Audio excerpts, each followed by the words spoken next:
Hey, this is Michelle Kapaska, and welcome to my Fearless Innovator podcast. Thank you for joining me today. My hope is to inspire, educate, and entertain you. Enjoy the show.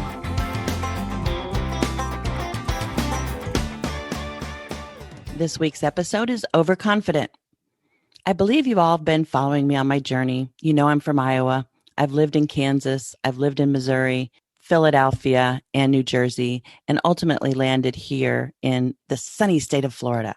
I believe it was when I went to move from Missouri to New Jersey that my motorcycle license did not transfer.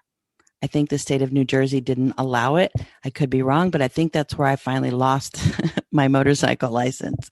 When I got here to Florida, I'm like, you know what? I'm going to go back and get my motorcycle license because I think one day I want to ride again.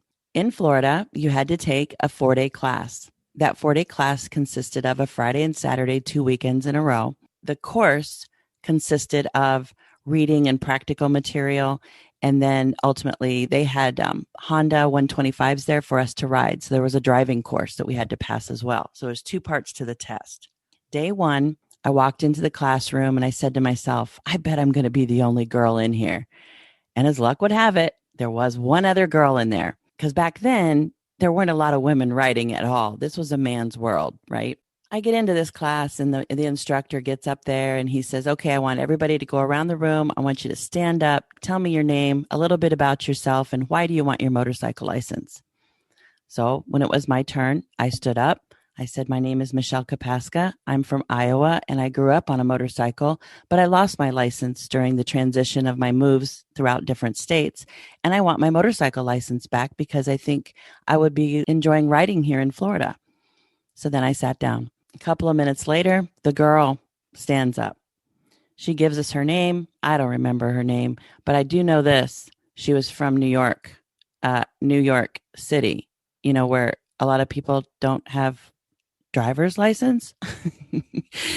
Well, she stood up and said that she was from Brooklyn and she was this and that her boyfriend had bought her a brand new Harley Davidson.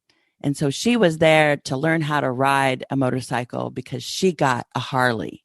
And I'm thinking to myself, oh, brother, this is not going to end well. The rest of the day was then all on practical knowledge and getting into the book and understanding laws and regulations, you know, for motorcyclists. Then the next day was a little bit more practical experience. And at the end of the day, then we got to go out and ride. One of the tests was to go up to about 40 miles an hour and then slam on your brakes. Another test was to go obviously around corners because corners, a lot of people get hung up on corners, and you might even see a lot of bikers that end up in the ditch because they didn't make the corner. It's just corners aren't fun, but there is a method to it and there is a way to do it. You just got to practice. That's it. So we did that for the first 2 days. Then we came back the next weekend, and knowing that the test was going to be on that Saturday, the test consisted of the written portion. Everybody took that. And there was a couple people in there that didn't do so well on that. They didn't pass it. And then we went out to do the writing portion. Unfortunately, there was an older gentleman with us. He was 70 years old. And I really didn't understand why he wanted to get his license. I don't know if he was just hoping that he could do it again or something, but he actually crashed. And it was the part that where you had to slam on your brakes. He went up over the handlebars. So that was a sad day. Good news is he had on the right clothing. He had on a leather jacket and he really didn't get bunged up too bad. Then it was my turn. And of course, I didn't have any trouble, you know, because I've been riding dirt bikes for several years. And then I even had, you know, ridden my mom's Honda 500 downtown a lot. So I already had the practical experience. I already know how to go around corners and I didn't have any trouble with that portion. Well, Miss New Yorker, what does she do? She's out there just falutin', just thinking she's, you know, all this and that. And she gets into the corner and wipes out. And I'm actually thankful that she wiped out because had she gotten her license and been out on the road, that would have been somebody you need to look out for. But the point is here, her overconfidence far succeeded her abilities to ride a motorcycle. What she should have done is ride a motorcycle before you come take the class. And not just because your boyfriend bought you a brand new Harley is not the right reason to just go riding and get your license. I've known several people, and I've actually coached several people that want to get their driver's license. The best way that I can teach you how to do that is you can go get your license so you can get out on the road, but don't go buying a Harley. Go buy a Honda, go buy something that's small. I don't care how stupid you look. Just get out there and get the practical experience and gain that knowledge.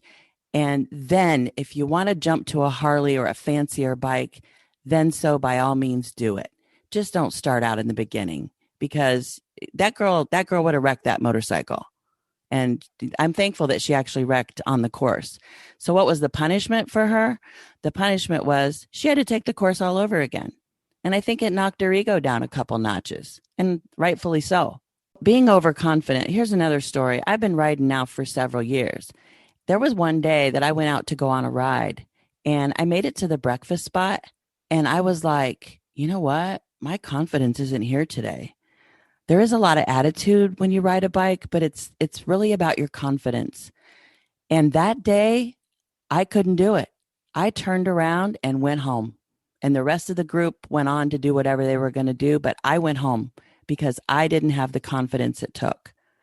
And so you need to know those lessons before you actually get on a motorcycle. Obviously, it's not a safe sport. You see a lot of people crashing and you hear a lot of people dying. And one day it could happen to me. But it's not going to be because of the lack of my skill. It's going to be because somebody hit me. Several months later, I went down to Harley and I decided I was going to buy my first motorcycle. I went into Harley and I selected my bike. It was a low rider and it had forward controls. My dad taught me that those forward controls actually kept me off balance, but I had to learn how to use them because my dad taught me that I should have a 90-degree angle with my feet and my hips, my legs. And I should also be flat-footed on the bike, never be on your tippy toes. I see women riding with spiked heels. Okay, that's a dangerous thing waiting to happen.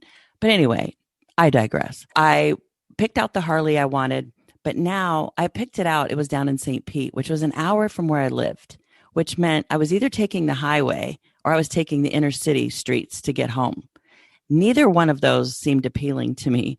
So I got my friend Ed to go get my bike for me because he'd been riding and he was confident, in the city and whatnot. And I wasn't. So he went and picked up the bike for me and then I followed him home. And a couple of days after that, we decided to go riding.